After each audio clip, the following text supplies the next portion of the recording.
হযরত ওমর একদিন তিনি হেঁটে কোথাও যাচ্ছিলেন। কিছু দূর যাওয়ার পরেই দেখলেন এক বৃদ্ধাকে। বৃদ্ধা কি যেন বিড়বিড় করছে। হযরত ওমর তার কাছে গেলেন, তার খোঁজ খবর নিলেন, জিজ্ঞাসা করলেন, আচ্ছা বুড়িমা, খলিফা ওমর সম্পর্কে তোমার ধারণা কি? বুড়ি হযরত ওমরকে আগে কখনো দেখেনি, তাই তাকে সে চিনতে পারেনি। বুড়ি হযরত ওমরের কথা শুনে কিছুটা বিরক্ত হলো। বলল, ওমর টোমর দিয়ে আমি কি করব? আমার কি এমন ঠেকা পড়লো যে আমার তার খবর নিতে হবে? নিজের চিন্তায় বাঁচি না।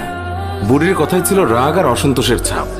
হযরত ওমর আবার তাকে জিজ্ঞাসা করলেন, বুড়িমা, ওমরের উপর তোমার এত রাগ কেন? বুড়ি চেঁচিয়ে জবাব দেয়, রাগ হবে না কেন? এই যে সে খলিফা হয়েছে, তো আমায় কি একটা পয়সাও দিয়েছে? নাকি কোনোদিন আমার খোঁজ খবর নিয়েছে যে আমি কি হালতে আছি? ও মানুষ না। হযরত ওমর বুড়ির কথা শুনে বড়ই চিন্তিত হলেন। ঠিকই তো, আমি তো তার তেমন খোঁজ খবর নিতে পারিনি। তিনি কিছুটা নরম হয়ে বুড়িকে আবার জিজ্ঞাসা করলেন, আচ্ছা, তুমি কি অবস্থায় আছো ওমর কি করে জানবে? তুমি গিয়ে ওমরকে সব জানিয়ে আসলেই তো পারতে। বুড়ি জবাব দেয়, কেন? আমি জানাতে যাব কেন? ওমরই তো আমিরুল মুমিনিন, সেই তো সবার খোঁজ খবর নেবে, আর এই জন্যই রাষ্ট্রের দায়িত্ব গ্রহণ করেছে। রুক্ষ ভাষায় বৃদ্ধা জবাব দিল। হযরত ওমর শান্তভাবে আবারও বললেন, আচ্ছা, ওমর খলিফা হওয়ার পর তুমি যে কষ্ট পেয়েছো, সেই কষ্টের বিনিময়ে তুমি কত টাকা পেলে ওমরকে মাফ করে দেবে? বৃদ্ধার সাথে এইসব কথা চলছে। এমন সময় হযরত আলী এবং আব্দুল্লাহ ইবনে মাসউদ রাদিয়াল্লাহু তাআলা আনহু তারা এসে হাজির হলেন। তারা হয়তো কোথাও যাচ্ছিলেন। এসে সালাম দিলেন, আসসালামু আলাইকুম ইয়া আমিরুল মুমিনিন। আগন্তুক দুই ব্যক্তির মুখে আমিরুল মুমিনিন শব্দ শুনে বৃদ্ধা তাজ্জব হয়ে গেল। সে ভয়ে কাঁপতে লাগলো আর ভাবতে লাগলো যে ওমরের সামনে তাকে এত গালমন্দ করেছে। দারুণ অনুতপ্ত হলো বুড়ি। হযরত ওমর বৃদ্ধাকে সান্ত্বনা দিলেন আর বৃদ্ধার হাতে 25টি স্বর্ণ মুদ্রা দিয়ে বললেন, বুড়িমা, তুমি এই চামড়ায় লিখে দাও যে কিয়ামতের দিন ওমরের কাছে আমার কোনো দাবি নেই। বৃদ্ধা তখন তাই করল।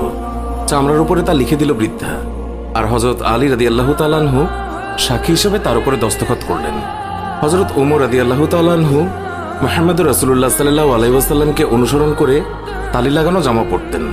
যখন তিনি মুসলমানদের প্রাণকেন্দ্র বায়তুল মুকাদ্দাস জয় করার জন্য বের হচ্ছিলেন, সেই সময় তার পরিহিত জামায় 17টি তালি লাগানো ছিল। যখন তিনি তালিযুক্ত জামা পরিহিত অবস্থায় জেরুজালেমের উদ্দেশ্যে রওনা হয়েছিলেন, সাহাবাদের মধ্যে থেকে কেউ একজন হযরত আলী রাদিয়াল্লাহু তাআলা আনহুকে বললেন, ইয়া আলী, হযরত ওমর রাদিয়াল্লাহু তাআলা আনহুকে বলুন অন্তত আজকের দিনে তালিযুক্ত কাপড় খুলে একটু ভালো কাপড় পরিধান করার জন্য, কারণ তিনি ইহুদি খ্রিস্টানদের দেশে যাচ্ছেন। তারা হয়তো আমিরুল মুমিনিনকে দেখে বিরূপ মন্তব্য করতে পারে। তারা তিরস্কার করে বলতে পারে, মুসলমানগণ খলিফার জন্য একজোড়া ভালো কাপড়ের ব্যবস্থাও করতে পারেনি। আপনি খলিফাকে বুঝিয়ে বলুন। সাহাবাদের পিড়াপিড়িতে হযরত আলী রাদিয়াল্লাহু তাআলা আনহু কথাটি বলার জন্য হযরত ওমরের কাছে গেলেন, কিন্তু এমন কথা বলার সাহসী পেলেন না, কারণ হযরত ওমর রাদিয়াল্লাহু তাআলা আনহু তিনি এমনিতেই গরম। তারপরেও এমন স্পর্শকাতর বিষয়ে মুখটাই বা খুলবেন কিভাবে? অনেক চেষ্টা করলেন, কিন্তু কোনোভাবেই বলতে পারলেন না। ফিরে এলেন সাহাবাদের কাছে, নিজের অপারগতা প্রকাশ করলেন। হযরত আলী রাদিয়াল্লাহু তাআলা আনহু বললেন, আমি যখন বলার জন্য তার কাছে গিয়ে